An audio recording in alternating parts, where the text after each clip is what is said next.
গ্রামে গিয়ে এই গাছটি দেখে আমি আরও মুগ্ধ হয়ে যাই। আসলে আমার কাছে এতটাই ভালো লেগে যায়।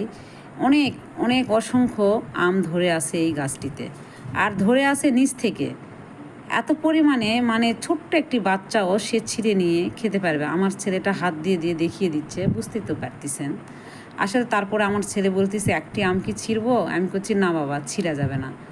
বাস, এটা দেখে বোঝা যায় গ্রাম আর শহরের মধ্যে পার্থক্য।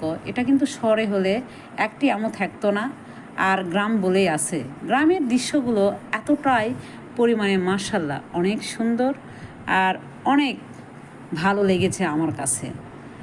আর গ্রামে আসলে অনেক দিন আমার কোনো দিনই যাওয়া হয়ে ওঠেনি। আমি গিয়ে তো মুগ্ধ হয়ে গিয়েছি। আর এই যে এই সাইডে তালের গাছে উঠছে একটি লোক, উঠে তালকুর পেরে নিচ্ছে। আর আপনারা অবশ্যই কমেন্টে জানিয়ে দিবেন কে তালকুর বলে না আপনারা তালের শ্বাস বলেন। আজকের ভিডিও এতটুকু, ধন্যবাদ। পরবর্তী ভিডিও দেখার আমন্ত্রণ, আল্লাহ হাফেজ।